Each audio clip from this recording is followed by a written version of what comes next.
You know? So what? Boston is Bay Area shit, man. J-Diggz is repping the Stiz Nation shit, man. Shout out to Gully TV, man. Appreciate having y'all in this way, man. Y'all take a look at what's going on. Yo, yo, yo. If you tune in to me, you watching Gully TV. I got a special guest from the West Side, man. A legendary street player from the West Side, from Northern California. Go ahead and introduce yourself, homeboy. What's up with it? It's the boss of the Bay Area, J-Diggz.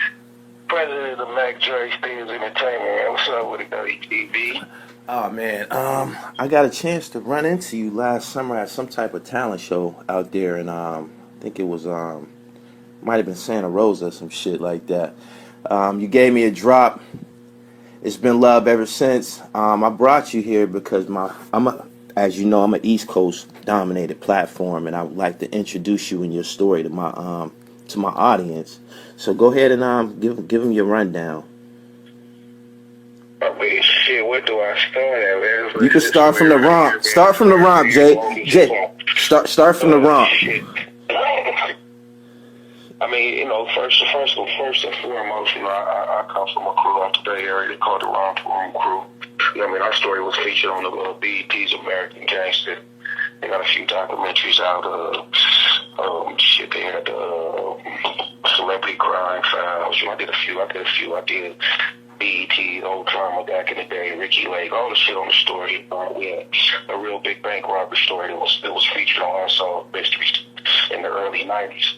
So, long story short, Mac Dre was my co-defendant. Being Mac Dre and my little cousin, Kilo Curtis, was also the CEO of Stiz Entertainment. We went to prison back in the early 90s for conspiracy of bank robbery. Our crew was basically suspect in a string of bank robbery for a couple of years. So Mac Dre being my co-defendant, but it had nothing to do with my case. So basically he got caught up, you know, me and being with me and stayed real. And then what a lot of these niggas don't do today, you know, he shut his mouth. He was in the middle, he had a rap career. He was in the middle of signing the Jive records in the early 90s, back at the time when Jive had Too Short, E40, and Spice One. And Dre was on the chart to sign. He caught a case with me. And they gave him a choice. You can go home. All you need to do is, you know, let us know what Diggs and Kilo got going on. And you can go home. And even though he had nothing to do with my case, Dre stayed solid. And he went to federal prison, Longtime prison, for 5.5 years. Not to hold on, Jay. Not to I gotta bring you back just a little bit, because you kind of like went into the story and you didn't give my audience, you didn't give them a chance to let that romper room thing sink in. Tell them exactly what your neighborhood was notorious for and how. Where I'm from, we basketball players. You feel me? That's what we do. Generations, basketball players. Your generation, your neighborhood, what y'all known for? My neighborhood, we known for rapping and bank robbing, man. That's what Country Club Crestwell known. Right. Man, we got a lot of dudes that's in the back game, and we got a lot of dudes that's in the bank robbery game. Some of them in both.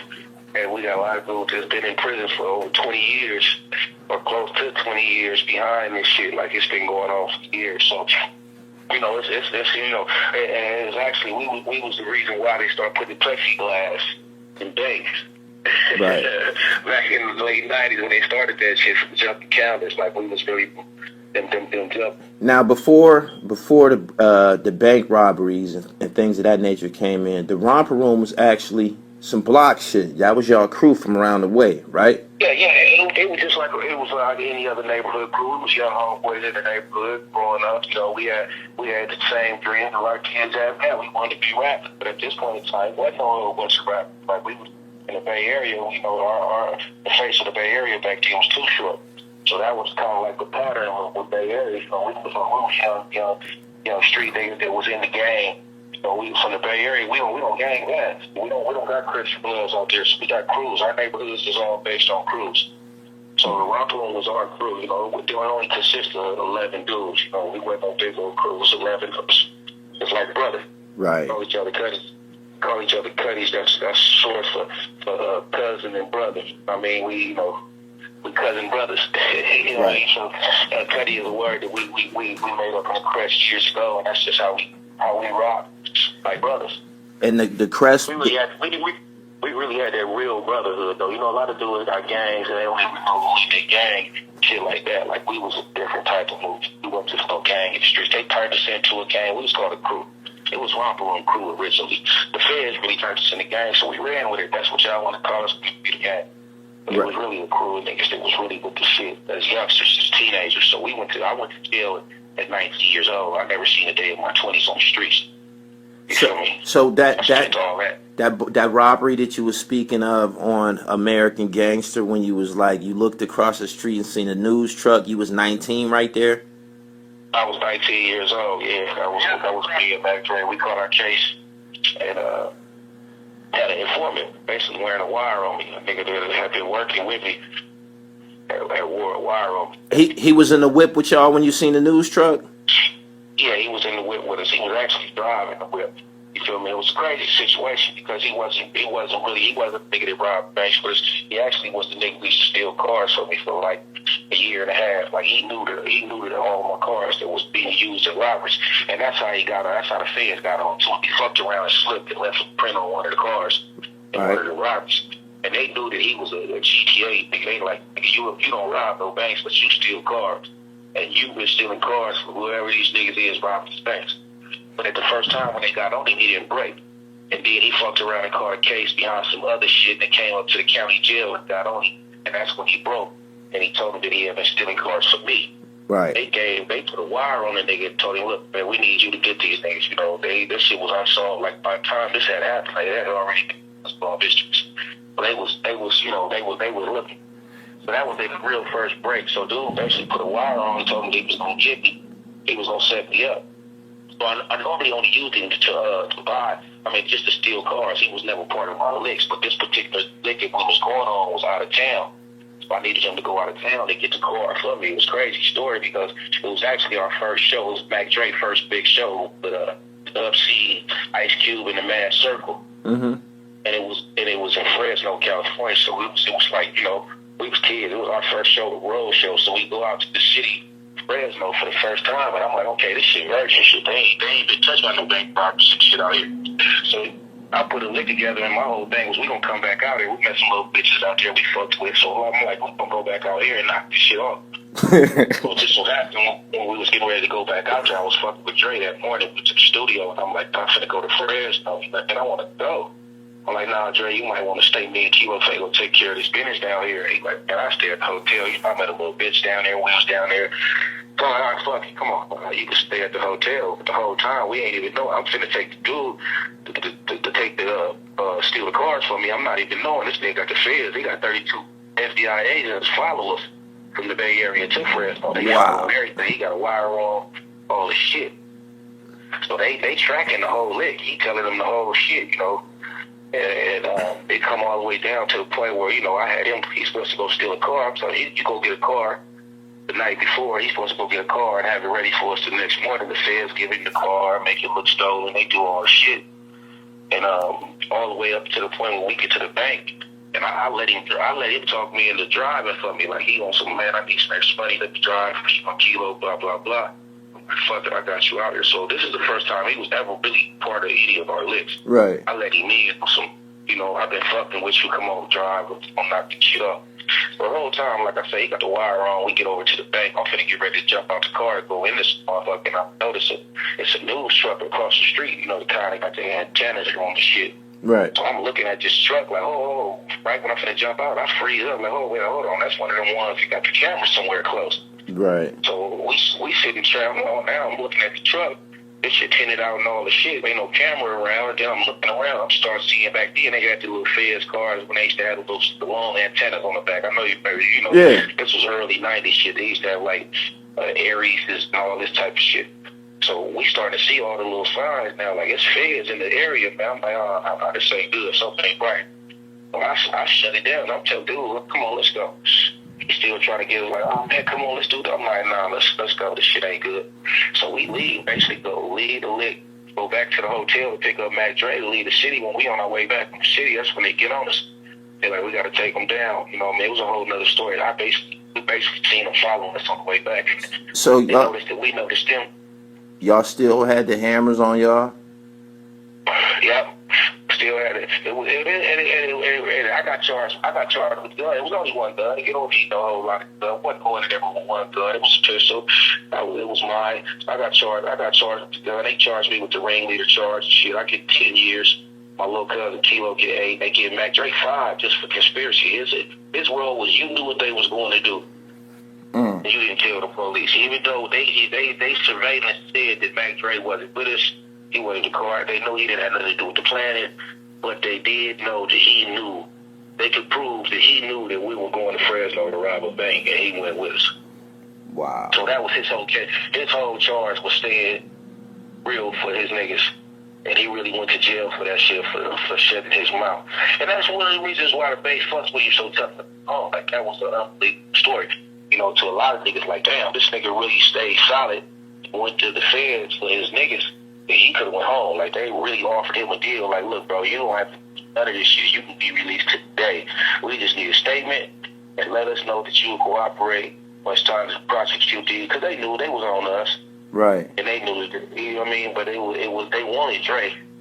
They wanted Dre bad, so that was right up their alley for him not to say nothing on us. They was like, oh, fuck, taking all three up there. So we went to trial, you know what I mean? We didn't take no deals or none of that shit. We went to trial. Dre went to trial with us. And we all got found guilty in trial, and that was the outcome. Like, it wasn't even... And you still only got 10? 10 years for everything I just told you. Being put into a bank parking lot, noticing they was on us, and decide not to do it. Oh, okay. So you didn't actually commit a bank robbery that day? No. I didn't even, and it was crazy because my charges was conspiracy and attempt. They gave me attempted bank robbery, and I didn't even get out of the car. They just said I took substantial enough steps to do it, which made it an attempt. So I ended up with 10 years. You know, like I say, not even getting out of a car. That's crazy how they can just that's crazy how the law has so much leeway to make those type of assumptions. I mean, even if you was there to do it, like, goddamn, y'all still got to prove this shit. You know what I'm saying? I changed my mind. Like, motherfucker, I can't change my mind.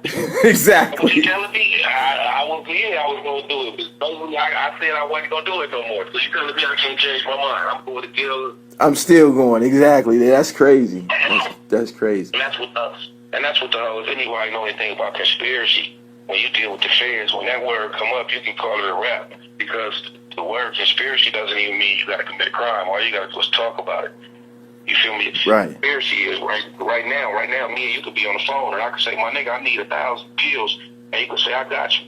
Hit me later on. That's a conspiracy. Ain't no pills got to be shown. Ain't no money got to be shown. That's the planning to sell 1,000 pills, and you confirmed it. That's a conspiracy to sell 1,000 pills. Right. You conspired to buy them. So that's all it takes for a motherfucker. So it's the hardest shit to beat dealing with the feds. You know anything about them motherfuckers, you know. They hit you with that word, and you got some shit to fight. All right. During that 10-year bid, what's going on with the rest of the romp? While you was incarcerated, is that when all of the rompilations and all that shit started? Did you come home to that, or? Well, no. Actually, when I was incarcerated, we was the second crew to get hit in our crew.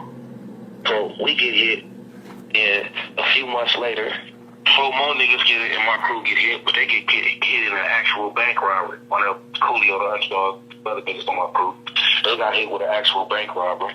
Then some more niggas, about a year later, got hit. A couple more niggas got hit. You know, they was on to us, but niggas was being hard-headed. Shit, this is hard. You feel like, okay, I'm gonna get away with it. And then what ended up happening is it turned into a copycat day. With the young niggas in my neighborhood, other neighborhoods from where we from, you know, it got so popular, the bank rob thing, that motherfuckers started copycatting. You know what? Not to cut you off, I've interviewed a guy. He's a rap artist. They booked me to come out there to profile him. That's the weekend that I got the drop from you. His name is Taz Maney. Taz is Maney. That's his name. And him and his crew went to jail for fucking bank robberies, and I asked him about it. He was like, man, that's what was going on around us. Like, that's what niggas was doing out here, taking banks down. Yeah, it became like a culture and shit.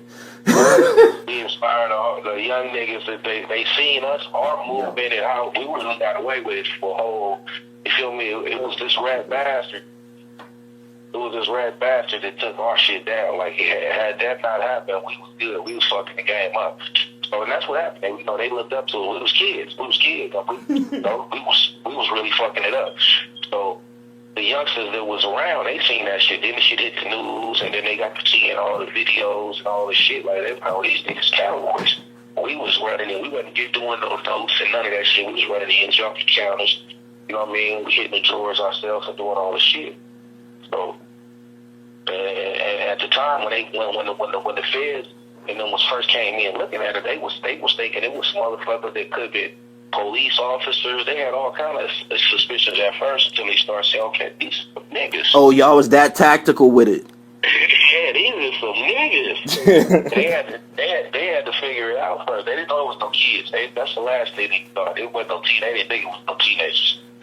They definitely did. And for a minute, they suspects were actually the suspects was Muslims.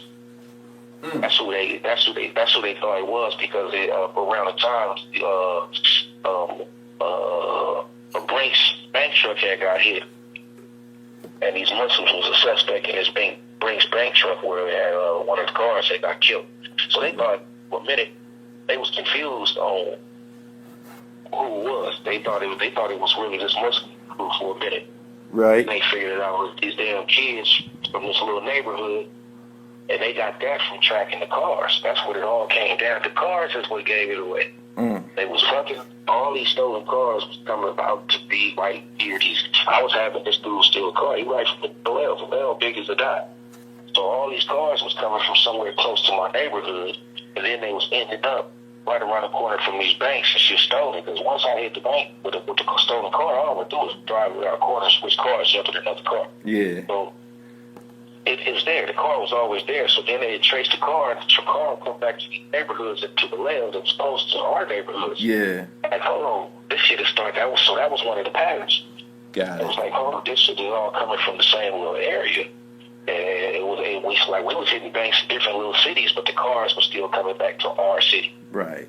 So, you know, and they doing their homework. So that was one of the things that led them back towards us. And then they started harassing us ahead of time. Before they even started knocking us down, they started harassing us. Like you know, we acting like, you know, we was bigger than the law. Yeah.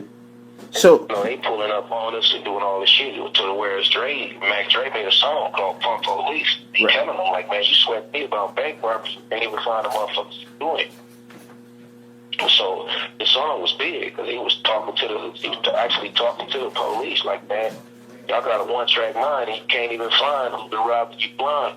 And, you know, he talking hella shit. But to them, that was a slap in the face. Like, oh, these niggas robbing banks and rapping about it. But he wasn't rapping about it. He was just saying that you sweating me because he was, you know, he was our voice. Okay, so you 19 and y'all knocking banks down and getting away with it. What does a 19-year-old do with that type of money? The money. What was y'all doing with that? What was y'all doing, my nigga? Let's have it. It's over with now, but. Straight to the car lot? Like, what was y'all doing? Jewelry? Living like rock stars. Young nigga shit. Doing the young nigga shit, you know, buying cars. Living it up. Clothes, buying jewelry, and most importantly, was buying studio equipment. You know, our thing was, this was at a time when, what those studio CDs, you gotta understand the time, this was the early 90s, bro. Right. It wasn't no Pro Tools. It wasn't none of that shit. You couldn't send no music by no emails. You couldn't do none of that shit, bro. You had to make the beats and all that shit right there. And the motherfucker who was gonna be on the song was gonna be right there. If he wasn't right there on the song, right there to record, he wasn't gonna be on the song. So our whole thing, this was the independent game, bro. This was before it wasn't no internet music, wasn't none of that shit, bro. You had to make a CD or you was making tape. It was just coming from the tape era to the CD era. Right. So we was already on an independent grind. We was already selling shit off the trunk. And our thing was, we starting a record label right now, an independent record label, so we started buying equipment. We had already did our movement was independent. Our movement was from a house, recording inside a house and then taking it to an independent record label, like, hey, we just made a record. You know, it was through my peoples, but this was a system that they got developed out the Bay Area that was out the trunk game that started an independent movement early. That's why the Bay Area always had its own movement. Like, we not in the majors. We don't got all the Def Jams and shit over here fucking with us. Right. So we always had our own movement. So that was our thing. We finna buy studio equipment and we finna keep Dre in the studio and keep Dre rapping. So we was investing into Dre's career. Same time. And our next artist up was finna be Mac Marv. I'm sure you heard of Mac Marv. Oh yeah, I was gonna get to that. Dre. You know I know Cuddy, man. That's who put me on you and shit. Yeah. I talked to Mac Maul. Maul told me, man, he was like, man, I got like 3 convicted bank robbers in my family alone and shit like that. Exactly. Yeah. So Mac Marv was next up. He was 16 years old when we went to the pen. And Dre called home and told my other homeboy, look, put Maul on, do Maul shit. Maul ended up getting the deal, and he dropped produced his first video, and he was on BET and all that shit. That was all part of our movement. Yeah. I'm a big Mac Maul fan. I grew up on Maul music. At what point did you decide? Because based on from me watching that American Gangster episode, you seem to be like more of a frontline, hands-on street nigga. At which point did you and a leader? At which point did you interject yourself into the music and start rapping? Oh yeah, it was crazy because I always fucked with the music. You know, I always rap. Even when Dre was rapping, I rap. But I just wasn't the one. I knew Dre was the rapper. You feel me? I wasn't the nigga. You know, and that's the thing I always tell these young niggas now, bro. You gotta understand who the talent is in the crew. Everybody can probably rap, but you gotta let the nigga be the nigga. Dre was the nigga in the crew. Right. And to the mic. I was the nigga in the crew with the streets. You know, we was friends. You know, we wasn't always in this rap shit. So I came to him for advice in the music shit. He came to me advice in the street shit. And we worked that shit out together. Like, that's how we worked. That was my nigga. So I knew he was a better rapper than me. So I wasn't tripping on that. My thing was, let's get this nigga on. We got to get Dre on top and he can bring the crew up. Right. That's how we thought. That's how our crew thought. So I just played my role. When I was in prison, when I went to jail at 19, that was all still my fashion. So I wrote lyrics in jail. I wrote line, and I would go perform at prison talent shows. Right. And the thing, what I noticed was, I was the nigga that could bring real niggas to the yard. Right. Talking about shit the niggas would come out for. Niggas would be like, Diggs, I ain't even coming to the yard unless you rap. Because I wasn't rapping about no cars and no bitches and none of that shit. I was rapping about that pen life. Would live, get up to that shit, the shit we was going through, and most importantly, I stayed on snitches' heads. Right. Niggas liked that shit in prison. And when I knew that I could keep nigga in jail, and by 30, 40 years would come out to see me rap, I said, well, you know what, I might got something. So when I got out of prison, Dre had been out 4.5 years. He was getting his buzz back, and his thing was, come on, Cuddy, I need you next to me, let's do this rap shit. Right. Like, well, you know what, since you already on, let me see what my little shit can do. And I fucked with it, and it just worked for me. And, you know, I'm not no lyricist and none of this shit. They fuck with me because I say real shit. I keep the $1,000 with my music. It's what I am. My first song was called Rap. And the words was on real street, but all I did was take my life and mix a little big with it. But that's a big. If you listen to my music, you don't know who I am. I'm not making no fairy tales and none of that shit. Right. We just killing it.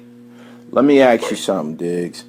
What did a couple months ago, you post everybody was at it with Messy Marv, but you made a post about him or a repost about him, and at the time he was all fucked up on drugs and shit like that. What did Messy Marv do to you to take you to that point, to where all the kid gloves was off? We beefing. Like, what exactly did he do? It started off with just one day, we wake up, and Mess was in jail at the time. But he was dropping music from in jail, so we wake up one morning, and it's an album cover with a Mess single, and the cover is my logo, Mac Dre Diz Nation, which got Mac Dre face on it. Mm-hmm. And that was a single. That was a cover art for a single, but it had bullet holes on and Mac Dre's face. You serious? Yeah, it got bullet holes. It's on YouTube right now. It had bullet holes in Mac Dre's face. It was a song. It was actually an interview that led into a song or something. It was an interview with Sickness.net, where he was telling this interview, and then in this interview he say, in these exact words, I didn't fuck with the Mac Dre nigga. Damn. I fucked with Fat Tone. Now, I had no problem with that shit if, first of all, if that was true or if you stood on that shit. But when Mac Dre died, you made songs. That was my nigga. You doing interviews and all the shit. Even had a song with Dre on the hook, you know, all the shit. And it took you 12 years to wake up one day and say you didn't fuck with him, but you fuck with the nigga that everybody think killed him. Yeah. And then you put bullet holes in his face. So, you know, Dre dead. That's my nigga. Of course, I'm going to step up. So I got at that nigga like, nigga, you out of line. And when I see you, nigga, we going to have to talk about it. I'm probably going to slap the shit out of you. I think that's what the first I'm going to slap the shit out of you. Yeah. So, tired of disrespect. Like, I said what Dre would have said. Period. Oh, yeah. No doubt. No doubt. That was totally disrespectful and shit. I think, So, Go ahead. But to put the icing on the cake, and then one of the reasons why I felt hella disrespectful is when he was going at it with everybody else in the Bay, Too Short, Filthy Rich, Mr. Fab, E40. You see, I flew out to Miami and went to go fuck with him on some, you know, we bosses. Let me see if I can clear this shit up. Play you and all this shit. I pull up on him. We go shoot pool, eat steaks, talk, chop it up and all the shit. Had a good time. I film everything. And then while I'm in jail, you know, I went down and had to go sit down for it last year. While I'm gone, this nigga does an interview and he tells some wild story about me coming to Miami and him jumping out with a pistol and me asking him about a kilo of cocaine, and I didn't answer the phone the next day, so he think I might have been trying to set him up. I seen that. I've seen that. So basically, he done implemented that he think I was on some police shit. So he do this while I'm still. So now this is just the last straw, my nigga. Like, there's a lot of things you can do. I don't play with that shit. My nigga. When it kind of implement me, like I said, I just did 10 years in the feds. My nigga, the time to switch.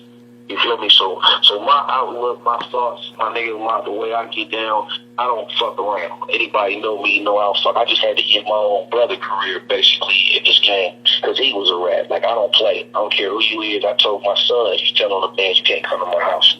Right. So he played with me with that shit, my nigga. That's where you crossed the line at, and that's where I told him, my nigga, your career is over with, my nigga. You never have another career in the Bay Area, and I meant that. So he did some fuck nigga shit where I was in Hawaii and he called himself trying to get some viral views and went and jumped out on the street in my neighborhood where some kids was at. I'm like, where J-Diggz at? Which he started a movement for me with this bullshit. Just for the camera. He got the camera with him. Got a gun with him with no clip in it. All type of weird shit he did. But it went viral. Right. And so that was all I needed to finish that nigga off and expose who he really was. And I love the nigga music, just like a lot of people where I'm from love the dope ass rapper. But like I tell people, just because you're a good rapper don't make you a good nigga.